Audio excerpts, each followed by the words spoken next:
My emotionally unstable wife forced me to marry her, but when I found a new partner, she started demanding that we end the marriage and begged me to take her back. It's strange to think about how it all started. If you had told me a few years ago that I'd be in this situation, I would have laughed it off as impossible. But looking back, I can see now how the warning signs were there from the beginning, how I ignored them, convincing myself that everything would be fine. I met Lisa in college. We were both in our early 20s, navigating the confusing transition from teenage years to adulthood.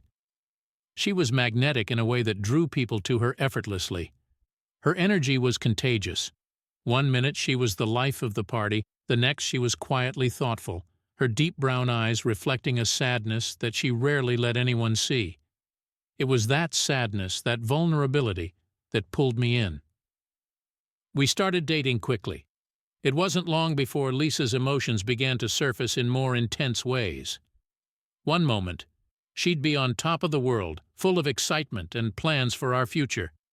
The next, she'd be in tears, convinced that everything was falling apart. It was as if her entire world could shift with a single word or gesture. At first, I was flattered by how much she seemed to need me. She'd call me late at night, her voice shaking as she talked about her fears and insecurities. I'd listen for hours, offering reassurances and trying to help her see the brighter side of things. I thought I could be the one to make her happy, to provide the stability she seemed to crave. But as time went on, her emotional swings became more extreme. She would get angry over the smallest things, a missed text, a look she misinterpreted, and then she'd be apologizing, clinging to me, begging me not to leave her. I began to feel like I was walking on eggshells, constantly trying to keep her from falling apart. Despite all of this, I stayed. I told myself that every relationship had its ups and downs, that love was about accepting someone's flaws and helping them through their struggles.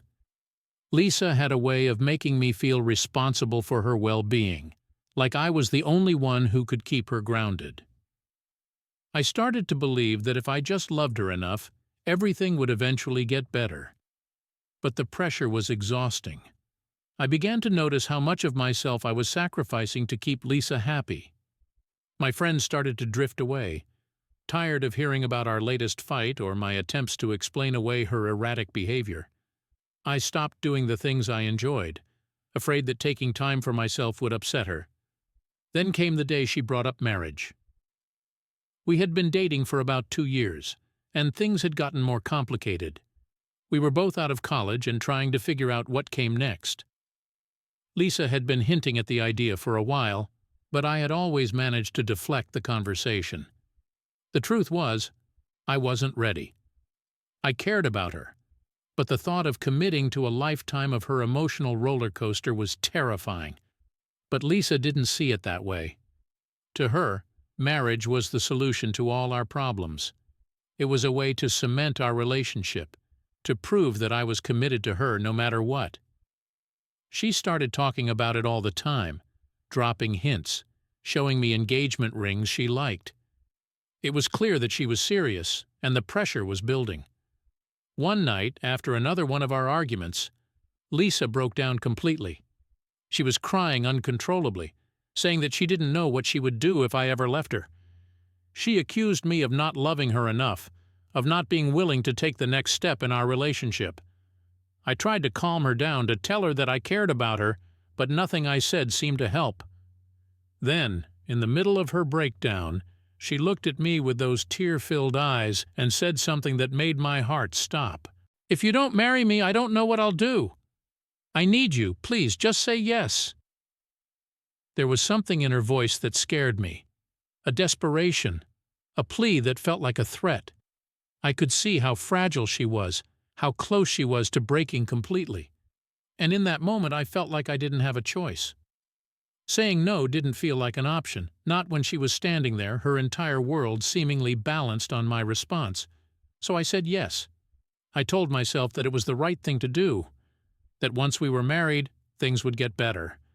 I convinced myself that I could help her, that our love could overcome the challenges we faced. But deep down, I knew I wasn't ready.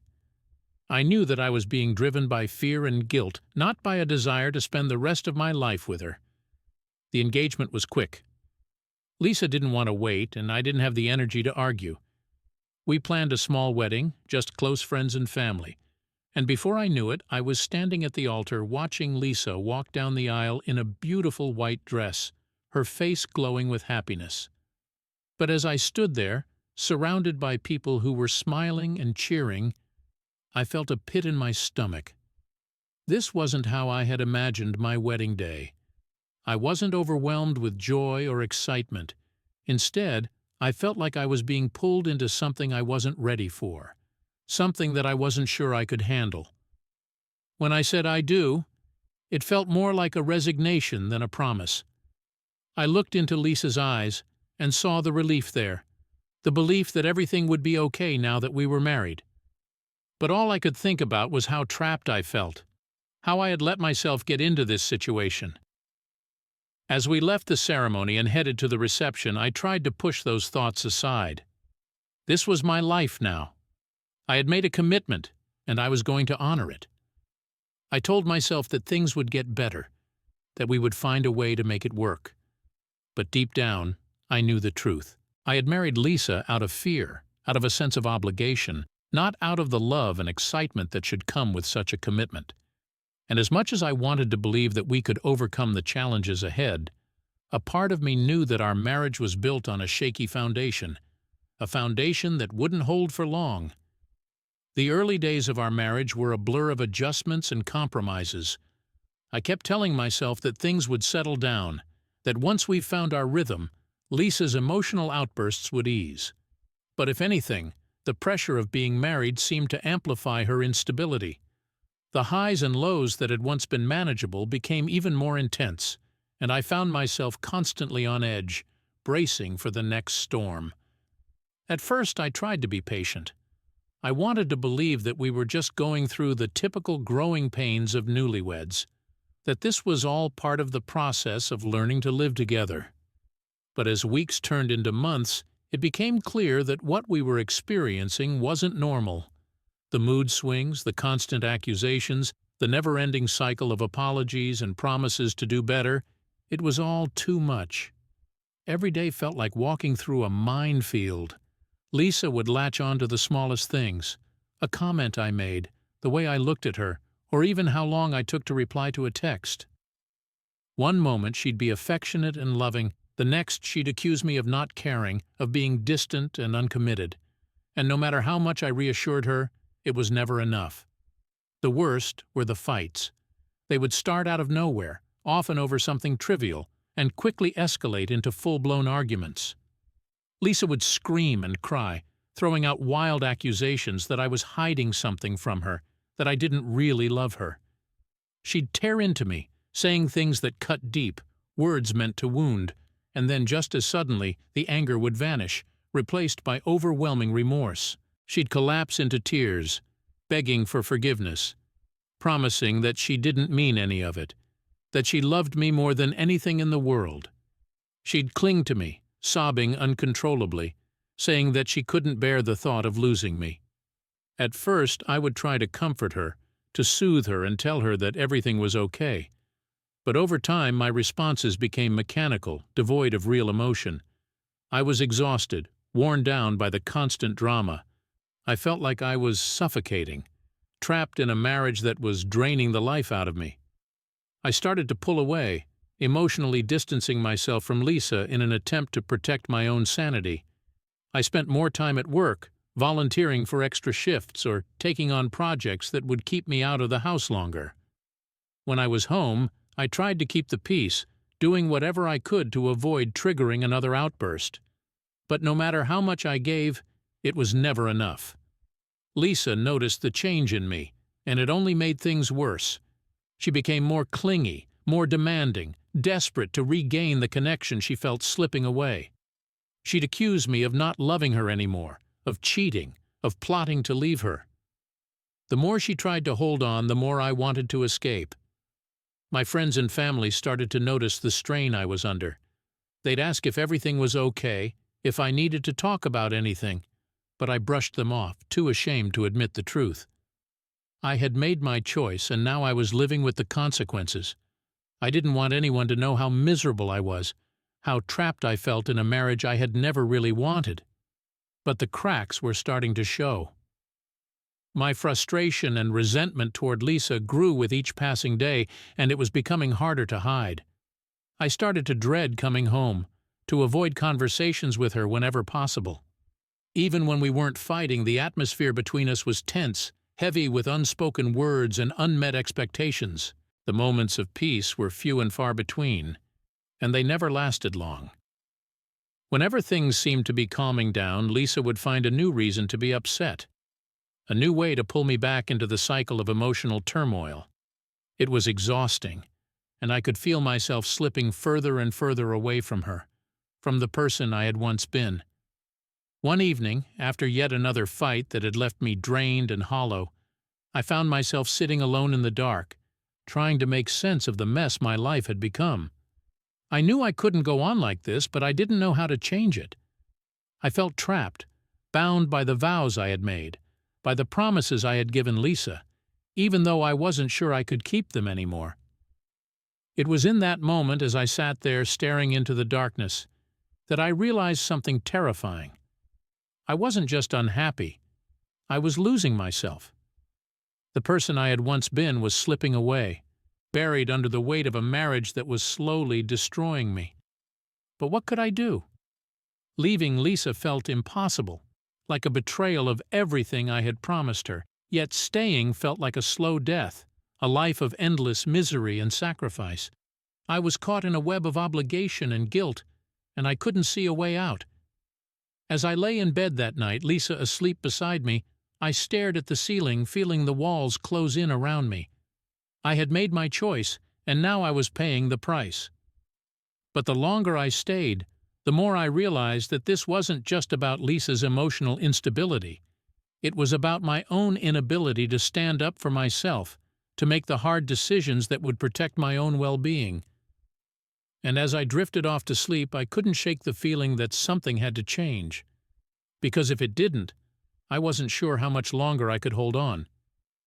As the months dragged on, the weight of my marriage grew heavier, suffocating me. I felt like I was losing pieces of myself every day, trapped in a life that no longer felt like my own. The person I had been, the person with dreams, with passions, with a sense of purpose, was fading away, replaced by someone I barely recognized. I was exhausted, mentally and emotionally drained, and I knew I couldn't keep living like this. It was during one of those particularly dark periods that I met Megan. We worked in the same building, though in different departments, and our paths had crossed a few times over the years. But it wasn't until we were both assigned to the same project, a company-wide initiative that required long hours and constant collaboration, that we really got to know each other. Megan was different from anyone I'd ever met. She had a calm, easygoing demeanor that put everyone around her at ease.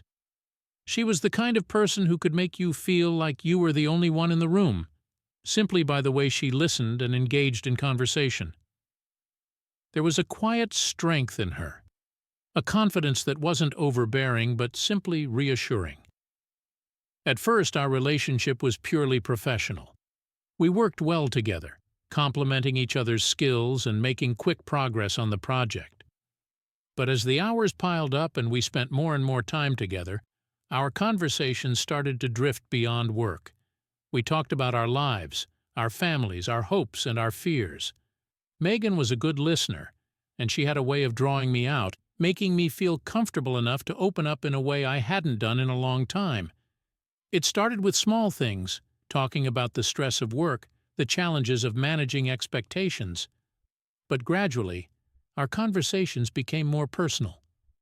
Megan shared stories about her own life, her experiences with relationships, and the lessons she'd learned along the way. There was a wisdom in her words, a sense of understanding that made me feel seen, like she understood the struggles I was going through. One evening, after a particularly long day at the office, we found ourselves lingering in the break room, both too tired to head home right away.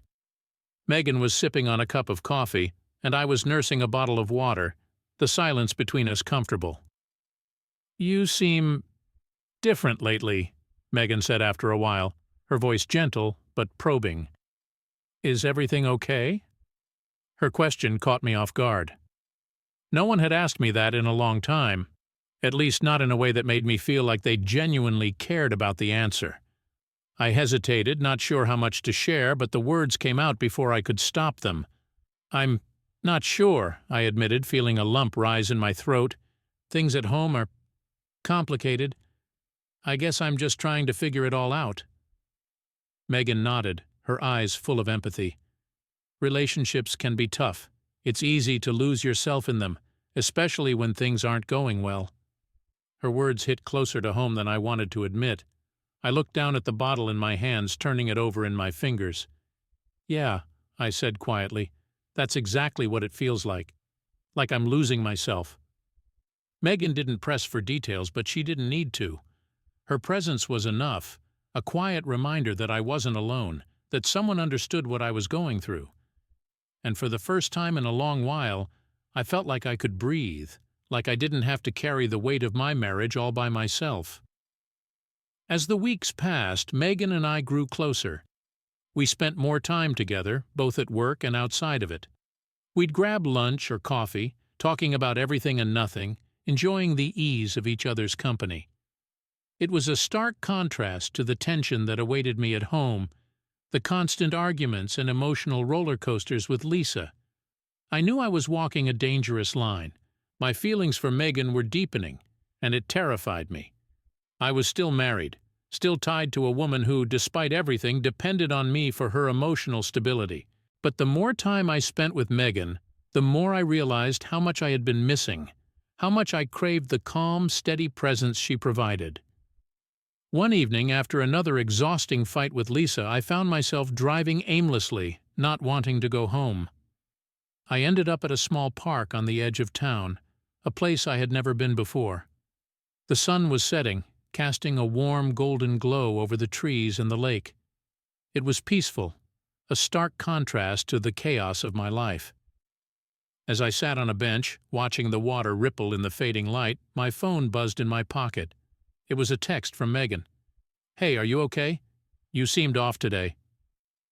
I stared at the screen, feeling a mix of emotions, gratitude, guilt, and something else I couldn't quite name. After a moment, I typed a response. "Just needed to clear my head. It's been a rough day." Her reply came quickly. "Do you want to talk? I'm here if you need someone to listen." I hesitated, torn between the need for connection and the guilt of knowing where this was leading, but the need won out. "Can I call you?" Megan's answer was almost immediate. "Of course." I took a deep breath and dialed her number, my heart pounding in my chest. When she answered, her voice was warm and steady, exactly what I needed to hear. We talked for hours, my words spilling out in a way they hadn't in years. I told her about the struggles with Lisa, the feeling of being trapped, of losing myself. I told her about the guilt, the fear of hurting Lisa, but also the desperation to find happiness, to find something that felt real and stable. Megan listened without judgment, offering comfort and understanding. She didn't try to solve my problems, didn't offer easy answers, but she made me feel like I wasn't alone in my struggle. And that was enough. By the time we hung up, the sun had long since set and the park was bathed in darkness. But inside I felt a glimmer of light, a small spark of hope that maybe, just maybe, there was a way out of the mess my life had become. In the days that followed, my relationship with Megan continued to grow. We spent more time together, both in person and over the phone, our conversations deepening with each passing day.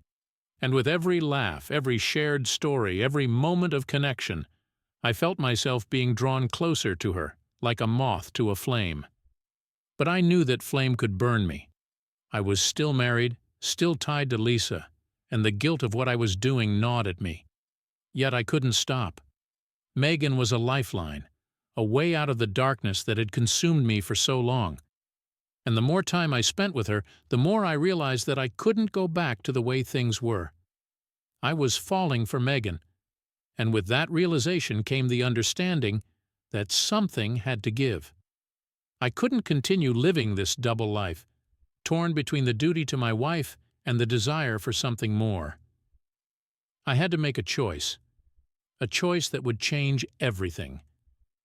And as terrifying as that choice was, deep down, I knew what I wanted. For the first time in years, I could see a future where I wasn't just surviving. I was living. And that future, I realized, wasn't with Lisa. It was with Megan. The moment of truth arrived sooner than I expected.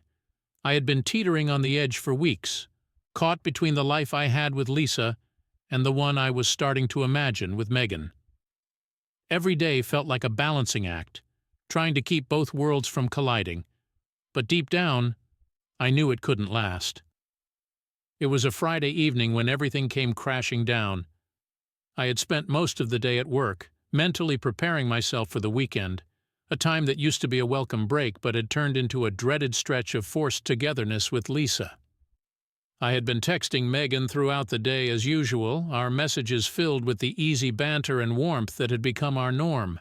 It was the one thing that kept me going, the one bright spot in my otherwise bleak routine. But that night, Lisa was different. I noticed it the moment I walked through the door.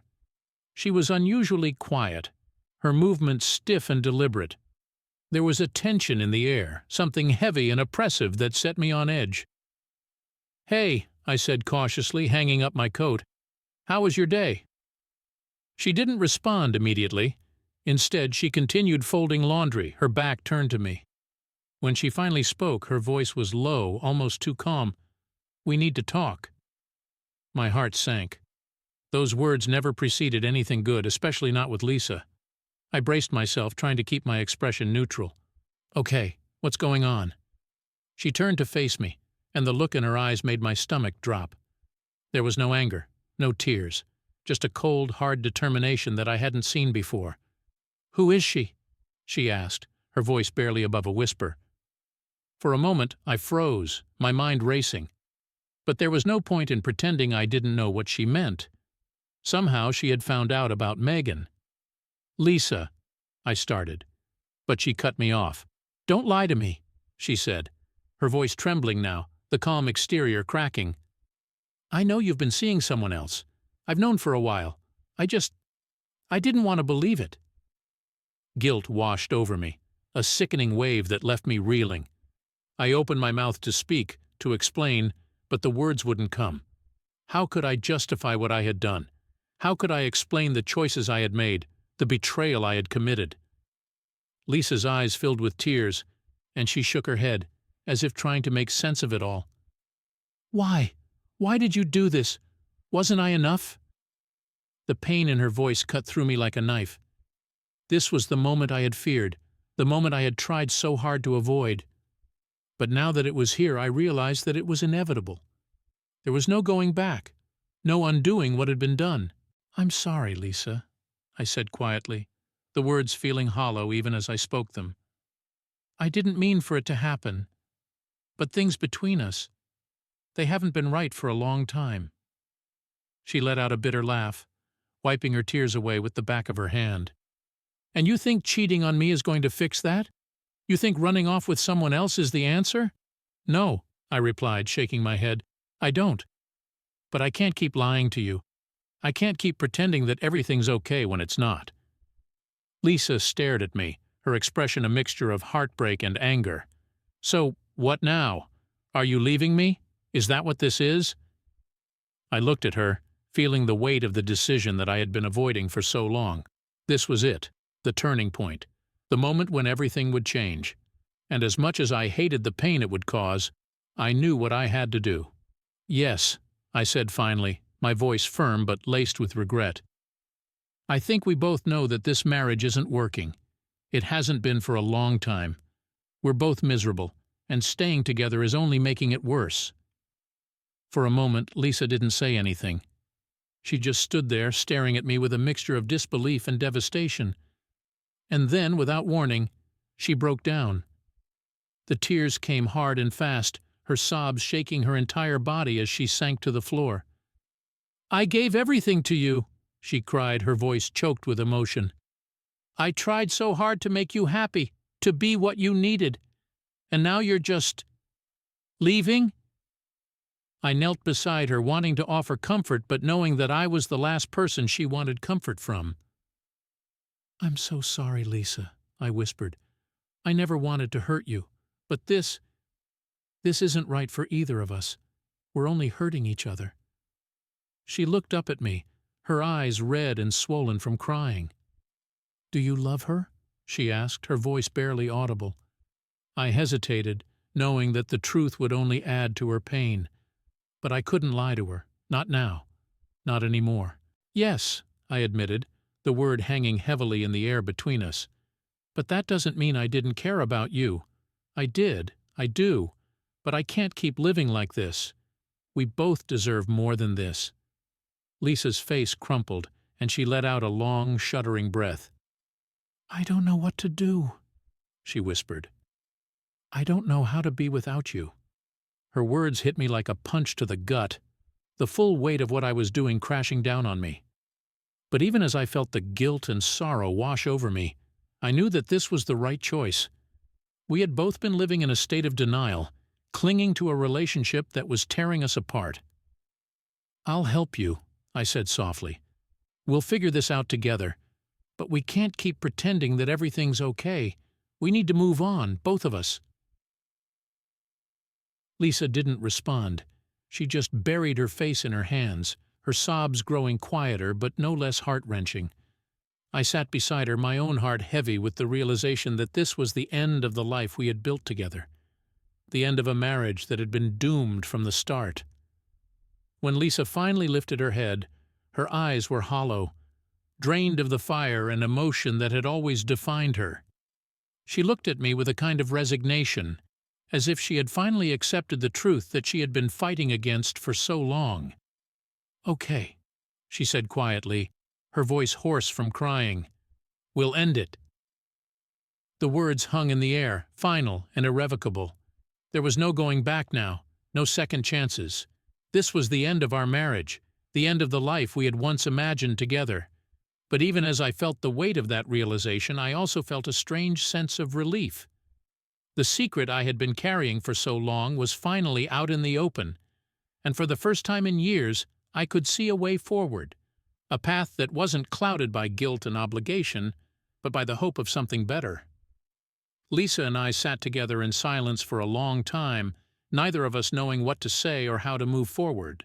The house felt strangely empty, like a hollow shell of the life we had once tried to build. But beneath the sadness, beneath the regret, there was also a sense of release, a recognition that this was the beginning of something new, something that might finally bring us the peace we had both been searching for. And as I looked at Lisa, the woman who had once been my world, but had become a source of so much pain, I realized that letting go was the most loving thing I could do for both of us. It wouldn't be easy, and it wouldn't be painless, but it was necessary. It was time to move on. The days following our decision to end the marriage were a blur of raw emotions and awkward silences. Lisa and I navigated the same spaces, shared the same routines, but everything was different. It was as though we were ghosts, living in a house that no longer felt like home. The air between us was thick with unspoken words, filled with memories of a life that had slipped through our fingers. I spent most of my time at work, using the excuse of extra projects and looming deadlines to avoid the tense atmosphere at home. When I wasn't at the office, I found myself driving aimlessly, stopping at quiet parks or empty parking lots just to think. I knew I needed to talk to Megan, to tell her what had happened, but I was afraid of what this change would mean for us, afraid of the guilt that gnawed at me. When I did finally reach out to Megan, I kept it simple.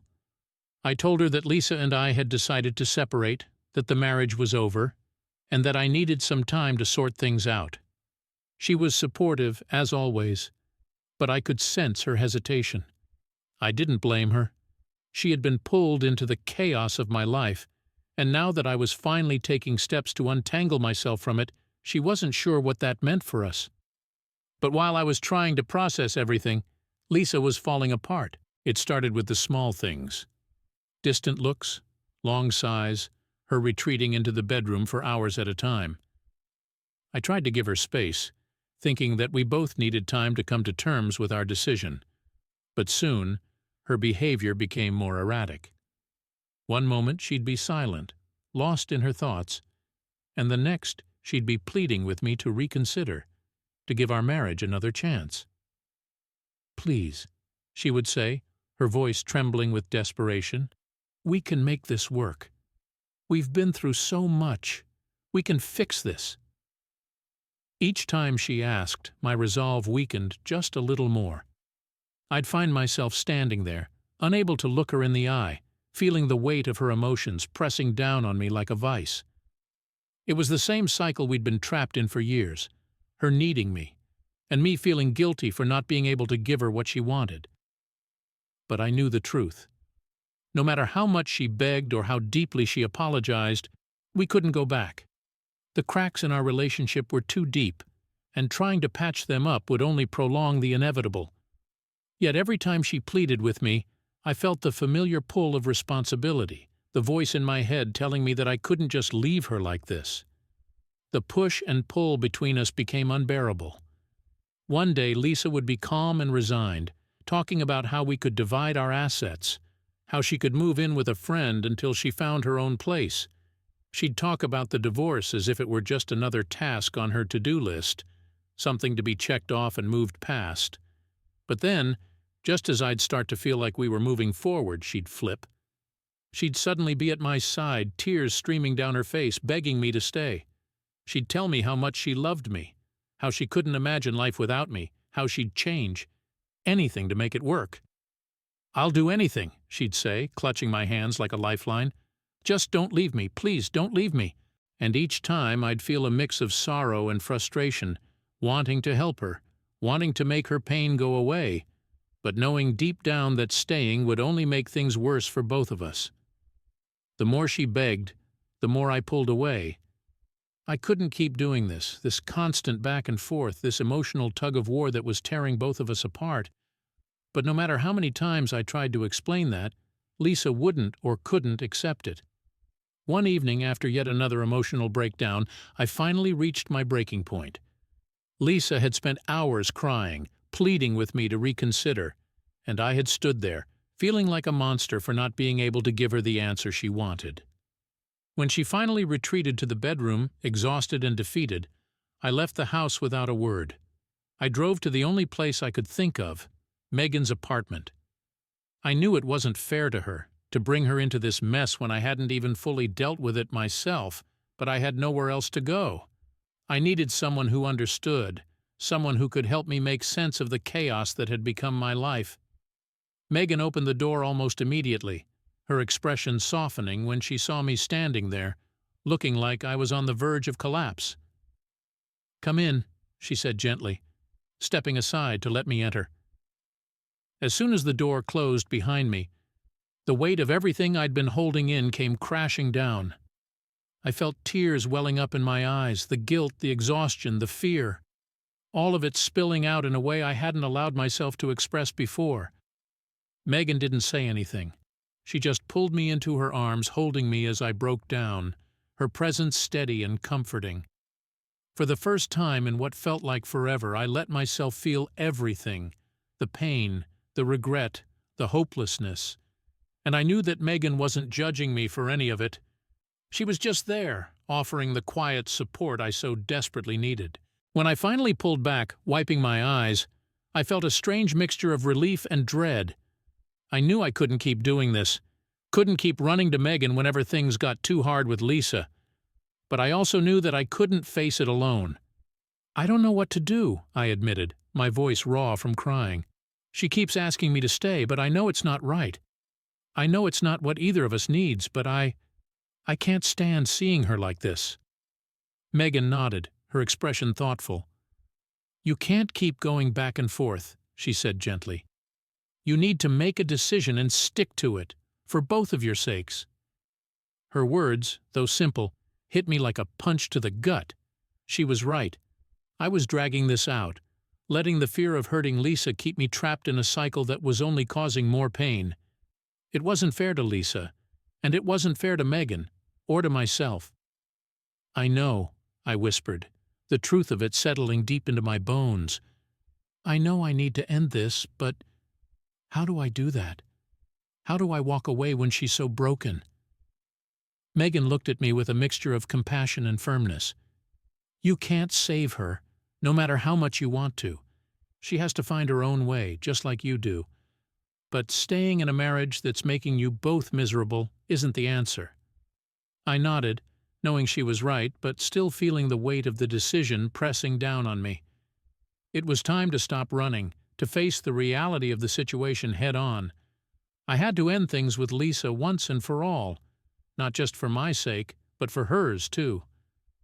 As I left Megan's apartment that night, I felt a strange sense of calm settle over me. The decision had been made, the path was clear. I knew it wouldn't be easy, nothing about this situation was, but I was finally ready to take the next step. When I returned home, Lisa was sitting on the couch, her eyes red and puffy from crying. She looked up as I walked in, a flicker of hope in her eyes that made my heart ache. "Where were you?" she asked, her voice small and fragile. I took a deep breath, bracing myself for what I had to say. "I was with Megan," I admitted, not wanting to hide the truth any longer, "but not for the reasons you think. I needed to talk, to clear my head." Lisa's face crumpled, but she didn't cry this time. Instead, she nodded, as if she had finally accepted what she had been fighting against for so long. "We can't keep doing this, Lisa," I said softly, sitting down beside her. "It's not fair to either of us. We need to let go." She looked at me, her eyes filled with a mixture of sadness and resignation. "I know," she whispered, her voice breaking. "I know you're right, but it's so hard." I reached out and took her hand, squeezing it gently. "I'll always care about you, Lisa, but staying together is only making things worse. We both need to move on, to find a way to be happy without each other." For a long time we sat there in silence, holding hands and letting the reality of our situation sink in. It was painful, heartbreaking even, but there was also a sense of relief in finally letting go. As I looked at Lisa, the woman I had once thought I would spend the rest of my life with, I realized that this was the end of our story. But it was also the beginning of something new, something that, for both of us, might finally bring the peace we had been searching for. And though it hurt to say goodbye, I knew it was the right thing to do. We were both ready to move on, to find our own paths, separate from each other. It was time to let go. After our conversation on the couch, something shifted between Lisa and me. It was as if a mutual understanding had settled in, a quiet acknowledgement that the end was near. But even though we had both agreed that separating was the right choice, the reality of untangling our lives proved to be far more complicated than I had anticipated. Lisa was fragile, more so than ever. On some days she seemed resigned, almost accepting of our decision. She'd quietly make plans for her future, talking about moving in with a friend or finding a place of her own. We discussed the logistics of dividing our assets, who would take what, and how we would handle the financial aspects of the divorce. These conversations were tense but civil, as if we were both going through the motions of a business transaction rather than the dissolution of our marriage. But other days were different. Much different. There were moments when the reality of our separation hit Lisa hard, shattering the calm facade she had tried to maintain. On those days, she would spiral into desperation, her emotions taking over in a way that left both of us reeling. She would beg me to reconsider, to think about all the good times we'd had, to remember the love we once shared. Her pleas were heart-wrenching, filled with a raw pain that made it impossible for me to stand firm. "I don't understand," she would cry, her voice breaking as she clutched at my hands. "How can you just walk away from everything we've built? How can you throw it all away for her?" The guilt was overwhelming. I had no easy answers for her, no words that could make the situation any less painful. The truth was, I didn't want to hurt Lisa. I never had. But staying with her out of guilt or pity wouldn't solve anything. It would only prolong the agony we were both feeling. Still, no matter how many times we had the same conversation, it always left me emotionally drained, caught in the crossfire of Lisa's emotional instability and my own deep-seated guilt.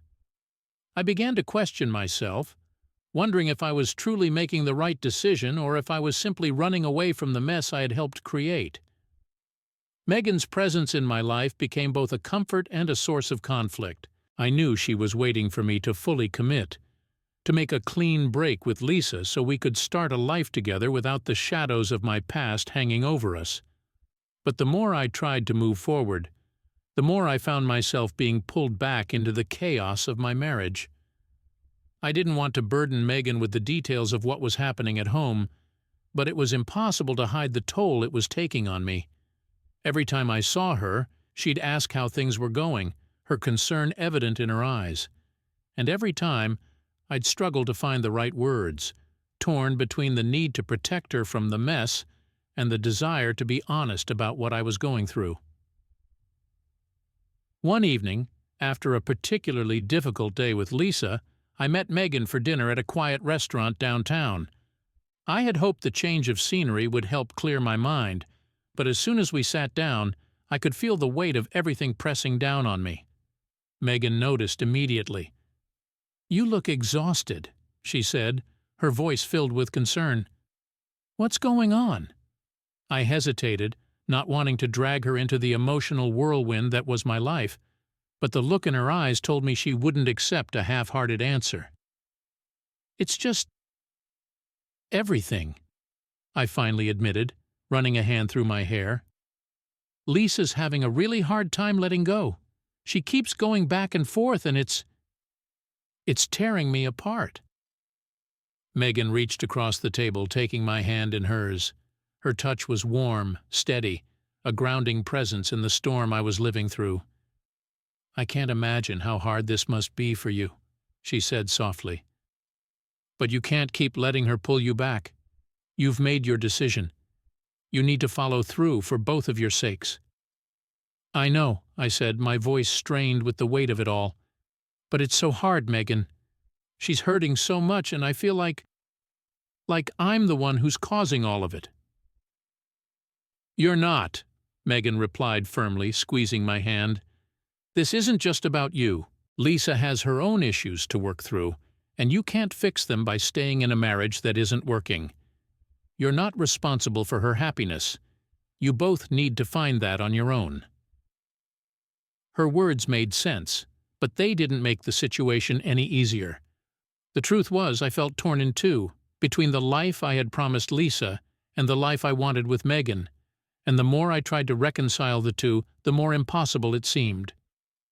After dinner, we walked back to Megan's apartment, the evening air cool and crisp. We didn't talk much, both lost in our own thoughts. But when we reached her door, Megan stopped and turned to face me.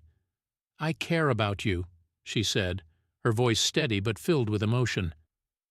"But I can't be in a relationship that's overshadowed by your past. You need to resolve things with Lisa once and for all. Otherwise, we're never going to be able to move forward."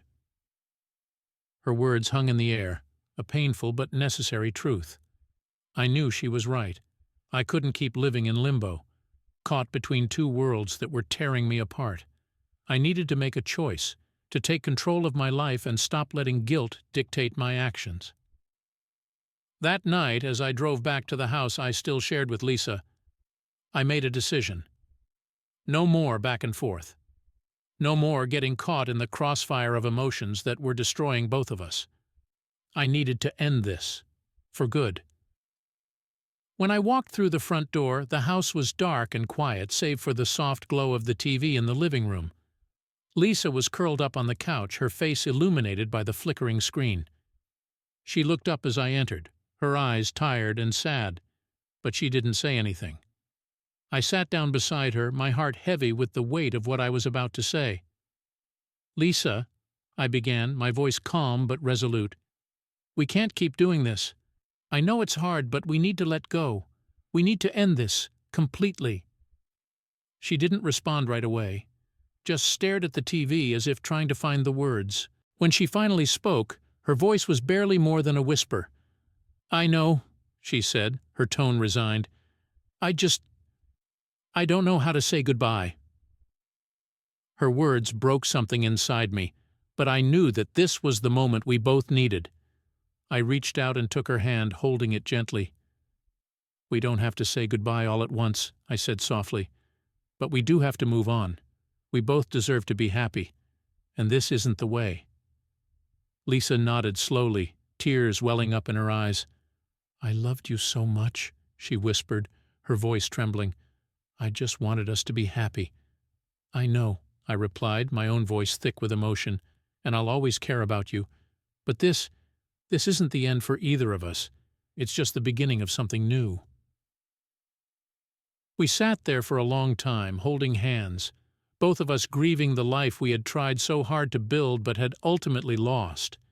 It was the most peaceful moment we'd shared in months, a quiet acceptance of what had to be done. The next morning we started making real plans for the separation. Lisa agreed to move in with a friend temporarily while we figured out the details of the divorce. There were no more tears, no more desperate pleas, just a mutual understanding that it was time to move on. As we packed up some of her things, I felt a strange sense of relief. It was painful, yes, but it was also freeing. For the first time in a long while, I felt like I was finally taking control of my life, making choices that were right for me, even if they were difficult. Later that day, after Lisa had left, I called Megan. When she answered, there was a tension in her voice, as if she was bracing herself for more bad news. "How did it go?" she asked, her tone cautious. "It's over," I said simply, feeling the weight of those words sink in. "We're separating for good.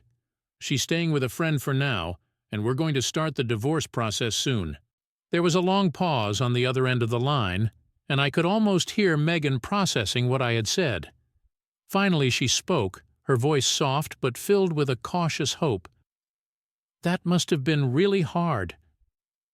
"It was," I admitted, running a hand through my hair. "But it was the right thing to do, for both of us." "I'm glad you're finally taking this step," Megan said, her voice steady. "You deserve to be happy, and so does she. It's going to be tough, but you're doing the right thing." Hearing her say that brought a sense of closure that I hadn't realized I needed. There was still a long road ahead. Divorce papers, financial separation, and the emotional fallout, but for the first time I felt like I could see the light at the end of the tunnel. As I sat on the empty couch, the silence of the house pressing in around me, I realized that this was the beginning of a new chapter in my life. It wouldn't be easy, and there would be challenges I couldn't yet foresee, but I was finally taking control, finally choosing my own path. And for the first time in a long while, I felt a sense of peace. The turmoil of the past was behind me, and the future, uncertain as it was mine to shape. The weeks following Lisa's move were a whirlwind of legal paperwork, meetings with lawyers, and navigating the delicate process of untangling our lives. It was a difficult and emotional time, but for the most part, things progressed smoothly. Lisa and I had settled into a kind of resigned acceptance, both of us focused on moving forward and trying to heal. But as the finalization of the divorce drew closer, the calm we had managed to maintain began to unravel. I noticed it in Lisa first, a subtle shift in her demeanor, a tension that crept back into her voice during our phone calls. It was clear that, despite our best efforts to make this process as painless as possible, the reality of our impending divorce was starting to hit her hard. It all came to a head one afternoon when Lisa called me out of the blue, her voice strained and urgent. "We need to talk," she said, the familiar note of desperation back in her tone. I agreed to meet her at a nearby park, hoping that the neutral location would keep the conversation civil. When I arrived, I found Lisa sitting on a bench under a large oak tree, her expression drawn and tired. She looked up as I approached, and for a moment I saw the flicker of something I hadn't seen in a long time, hope. "I don't know if I can do this," she began, her voice trembling. "I thought I could, but I don't want to lose you. I've been thinking about everything, and I realized that I still love you. I don't want this divorce. I don't want to give up on us." Her words sent a jolt of anxiety through me. I had been dreading this conversation, knowing that Lisa's emotional state was fragile. I had hoped that as we worked through the divorce, she would come to terms with it, but now it was clear that she was struggling more than ever. "Lisa," I started, choosing my words carefully. "I understand how you feel, but we've already talked about this. We agreed that this is what's best for both of us. Going back now would only cause more pain." She shook her head, tears welling up in her eyes. "How can you say that? We've been through so much together. Doesn't that mean anything to you? I know things were hard, but we can work through it. We can go to counseling, start over. Please, just give us another chance." The sight of her pleading with me, her voice filled with a mix of desperation and love, made my heart ache. I didn't want to hurt her. I never had. But I knew that giving in, trying to rekindle something that had already burned out, would only lead to more heartache. "Lisa, I care about you," I said softly, trying to keep my voice steady. "But we both know that this isn't working. We've tried, and it's not fair to either of us to keep pretending that we can fix what's broken. We both need to move on." Her tears began to fall, her shoulders shaking as she tried to hold herself together. "How can you say that?" she whispered, her voice barely audible. "How can you just give up on us?" The guilt I had been carrying for so long surged up again, threatening to drown me.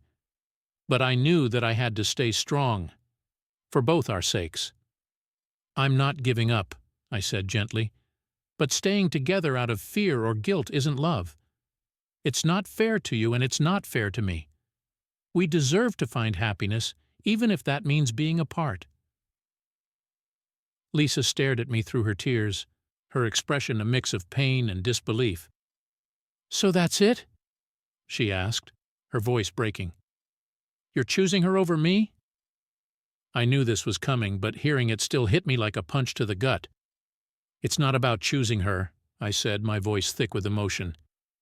"It's about choosing what's right for both of us.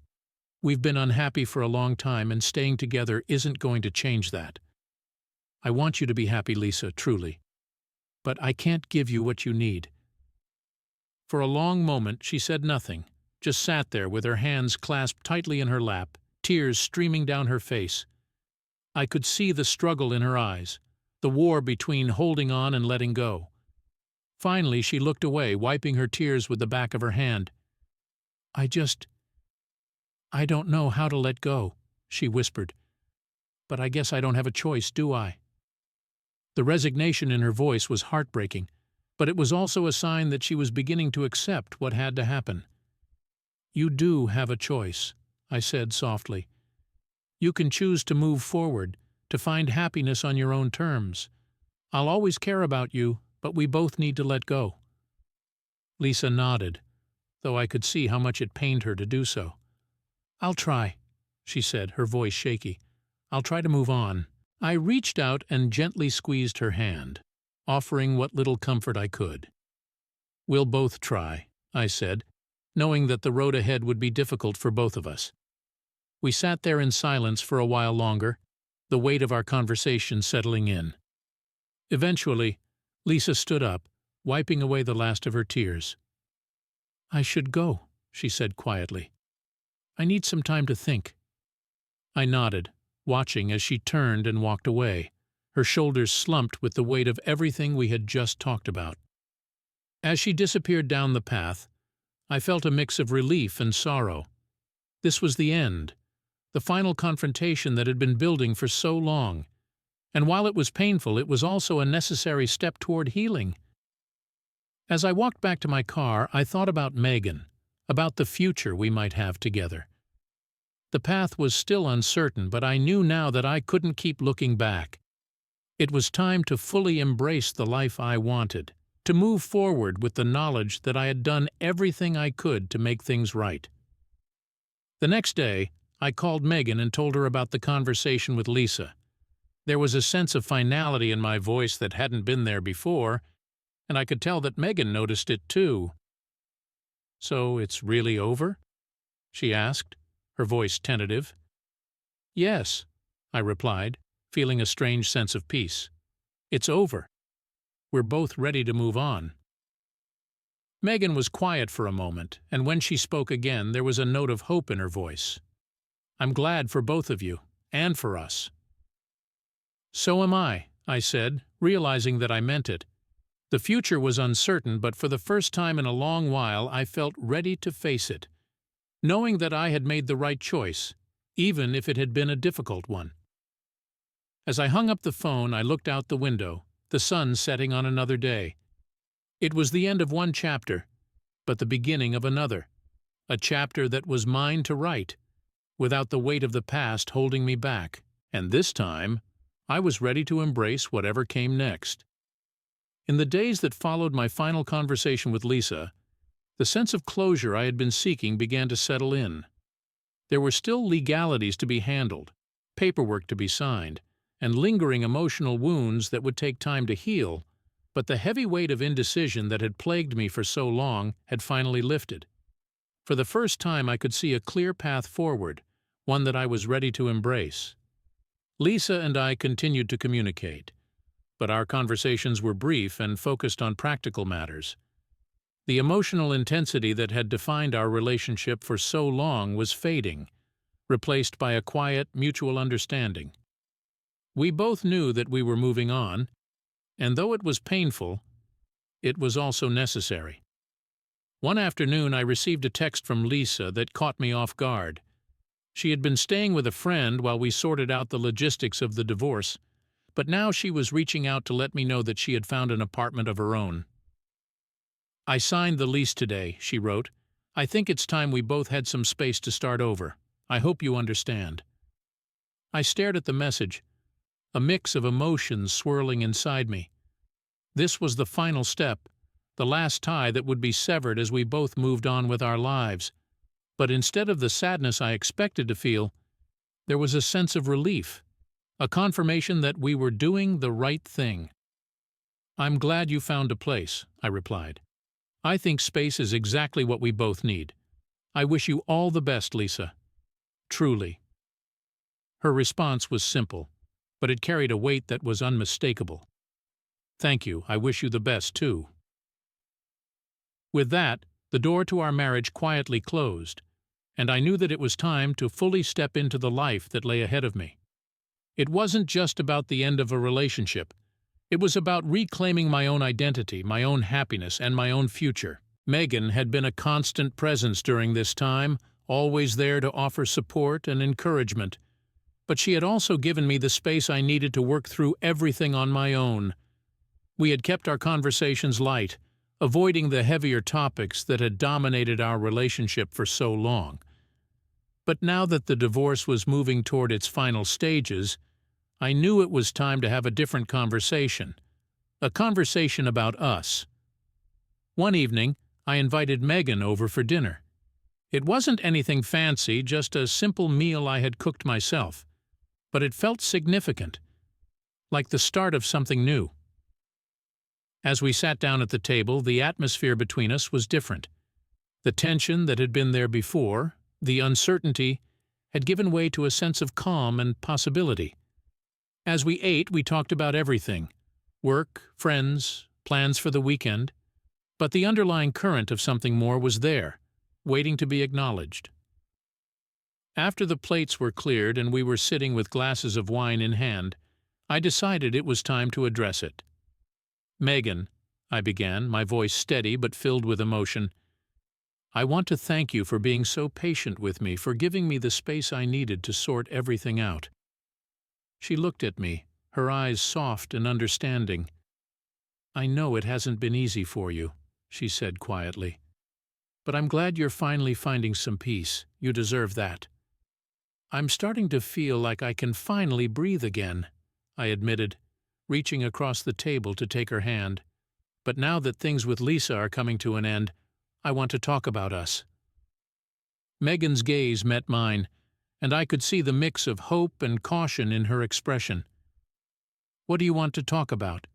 "I've been thinking a lot about what you said," I continued, "about not wanting to be in a relationship that's overshadowed by my past.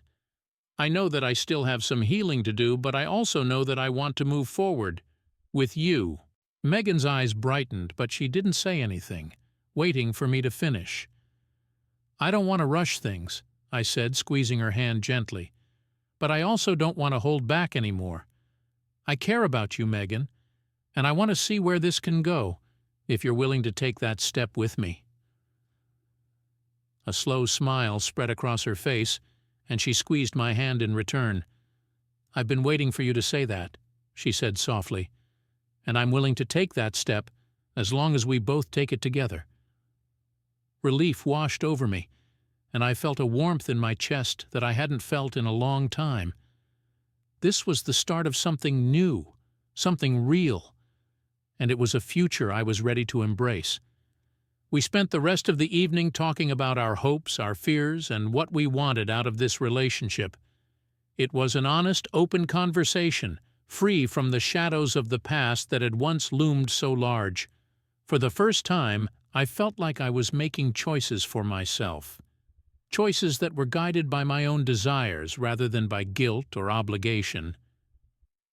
As Megan and I stood together on the porch later that night, the cool breeze brushing against our skin, I pulled her close, feeling the weight of everything that had led me to this moment. "I'm not perfect," I said, my voice barely more than a whisper, "but I'm trying, and I want to try with you." Megan looked up at me, her eyes filled with a tenderness that made my heart swell. "None of us are perfect," she replied, her voice equally soft, "but we don't have to be. We just have to be willing to try together."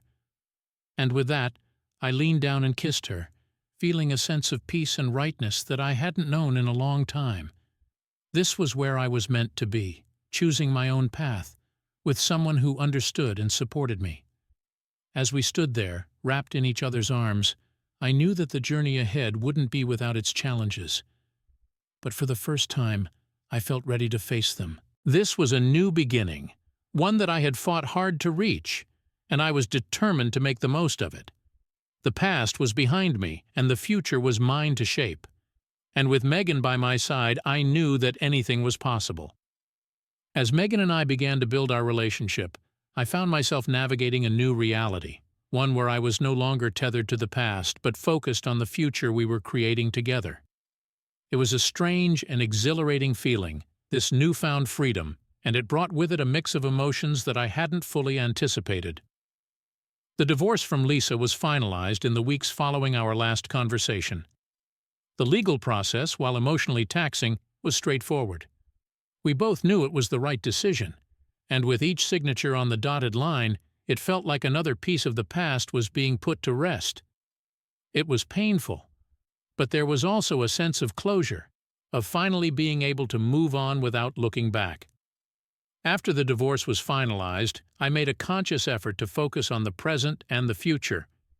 Megan and I spent more time together, and our relationship deepened as we allowed ourselves to be vulnerable with each other. We talked about our goals, our dreams, and the things that mattered most to us. There was a sense of honesty between us that I hadn't experienced in a long time, an openness that made me feel like I could finally be myself. One evening, as we were sitting on the couch in my apartment, Megan brought up something that had been on both of our minds for a while. "So, what's next for us?" she asked, her tone light, but with an underlying seriousness. I turned to face her, taking her hand in mine. "What do you mean?" "Well," she said, smiling softly, "we've been spending a lot of time together, and it's been amazing. But I guess I'm wondering if you've thought about where we go from here. Are you ready to take the next step?" Her question hung in the air, and I could see the hope and uncertainty in her eyes. It was a fair question, one that had been on my mind as well. After everything that had happened, The idea of moving forward in a committed relationship was both exciting and a little daunting. But as I looked at Megan, I realized that I was ready. More ready than I had ever been. The doubts and fears that had once held me back were no longer in control. I was making choices based on what I wanted, not out of fear or guilt. "I have thought about it," I admitted, my thumb brushing gently over the back of her hand. "And I want to take that step with you. I want to see where this can go, whatever that looks like." Megan's smile widened, and she leaned in, resting her head on my shoulder. "I'm glad you feel that way," she said, her voice soft, "because I want that too." We sat in comfortable silence for a while, the warmth of her presence grounding me in the moment. It was a simple thing, two people deciding to build a life together, but it felt monumental in its own way. This was the start of something new, something that was ours, free from the shadows of the past. As the weeks turned into months, Megan and I continued to grow closer. We took weekend trips together, exploring new places and creating memories that were uniquely ours. We spent lazy Sunday mornings cooking breakfast, talking about everything from work to the books we were reading, and planning for the future. It was the kind of relationship I had always wanted, one built on mutual respect, love, and a genuine desire to support each other. But even as we moved forward, there were moments when the past would resurface, reminding me of the journey that had brought me here. Lisa and I remained in occasional contact, mostly to finalize any lingering financial matters or to check in on how we were each doing. It was a strange feeling, reaching out to someone who had once been such a central part of my life, but was now a distant figure. One day I received a message from Lisa that caught me off guard. It was a simple text, but it carried a weight that I hadn't expected. "I just wanted to let you know that I've started seeing someone new. It's early, but I'm feeling hopeful. I hope you're doing well." I stared at the message for a long time, processing the emotions it brought up. There was no bitterness or resentment, just a quiet acknowledgement of how far we had both come. In a way, it felt like the final chapter in a story that had taken us both on a difficult journey, but had ultimately led to growth and healing. I replied with sincerity, "I'm really happy to hear that, Lisa. You deserve all the happiness in the world. I'm doing well too. Take care." After sending the message, I felt a sense of peace settle over me. It was as if a chapter had finally been closed, leaving me free to fully embrace the life I was building with Megan. One evening, not long after that exchange, Megan and I were having dinner at a small restaurant by the water. The sun was setting, casting a warm glow over everything, and there was a light breeze that carried the scent of the ocean. It was one of those perfect moments where everything felt right, where the past seemed distant and the future was full of promise. As we talked and laughed, I found myself thinking about how far I had come, from the uncertainty and guilt that had once held me back to the sense of clarity and purpose that I now felt.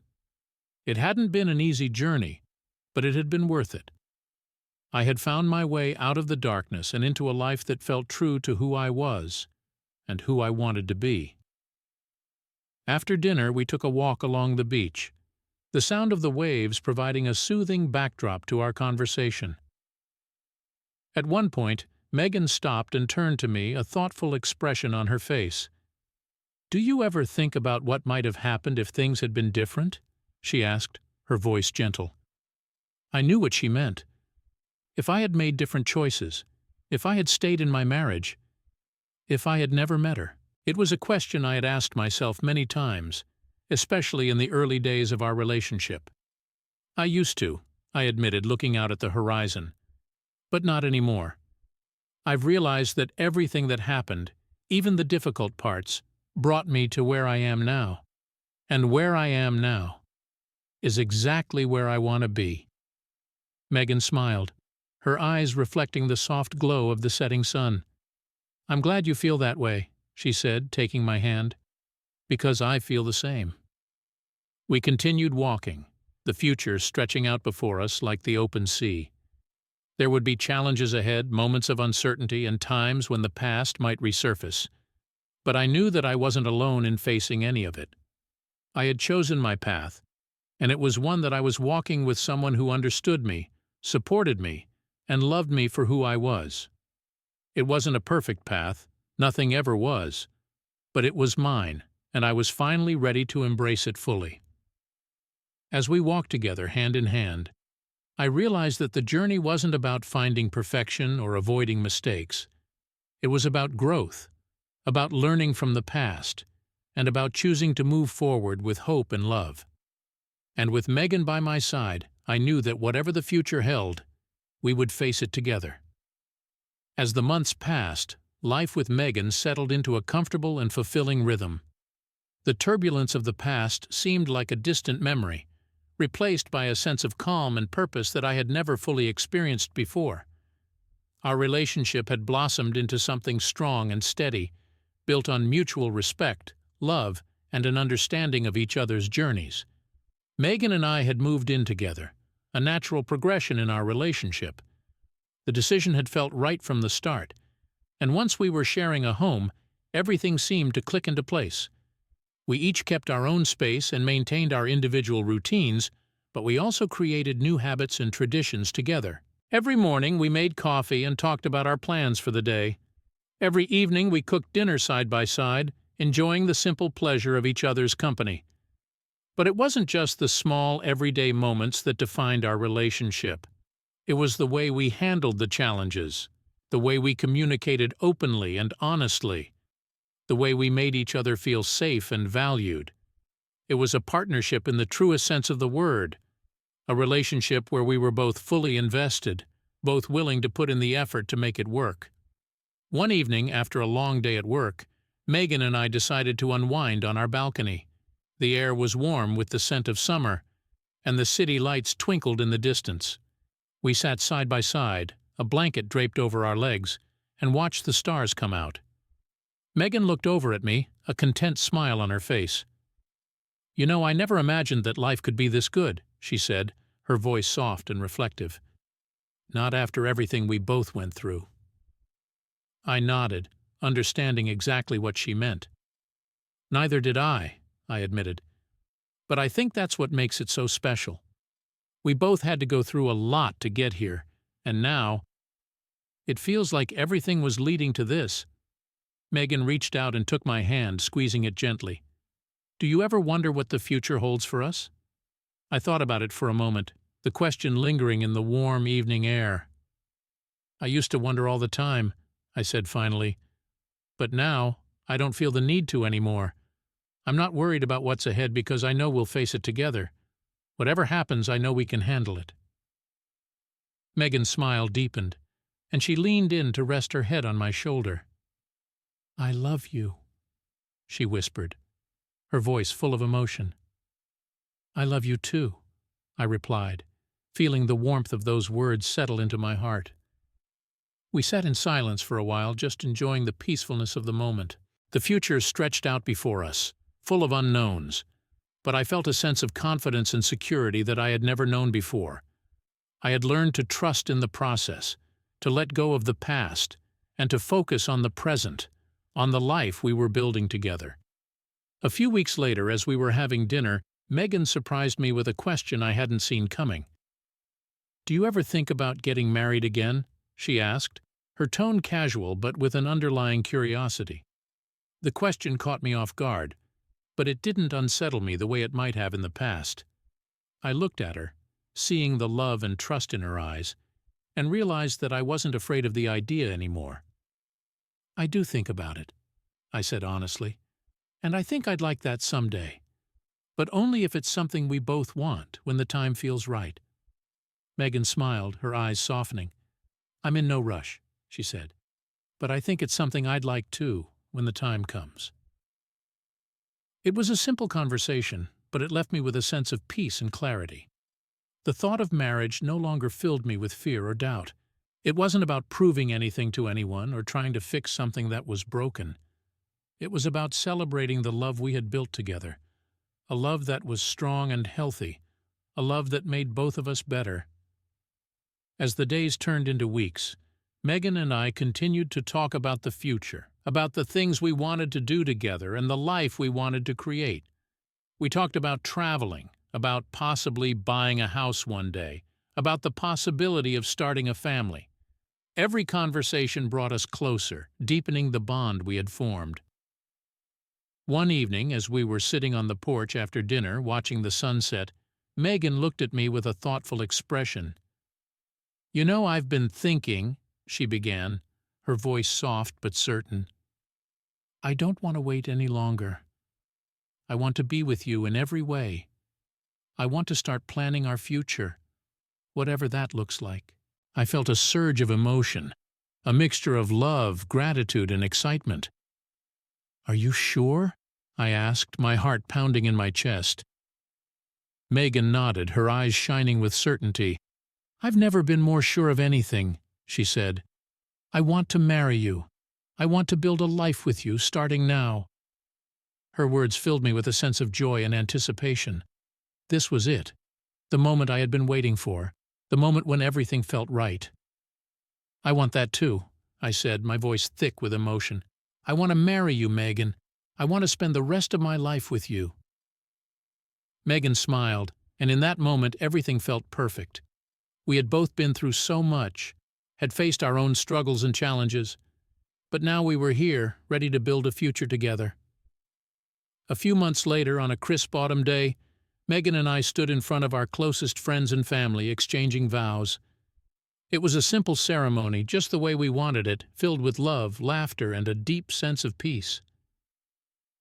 As I looked into Megan's eyes, promising to love and cherish her for the rest of my life, I felt a sense of completeness that I had never known before. This was where I was meant to be, with the person I was meant to be with.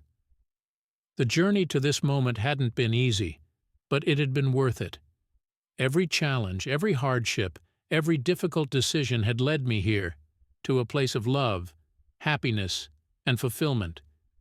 As we exchanged rings and sealed our vows with a kiss, I knew that this was the beginning of something beautiful, a life filled with love, trust, and the kind of partnership I had always dreamed of.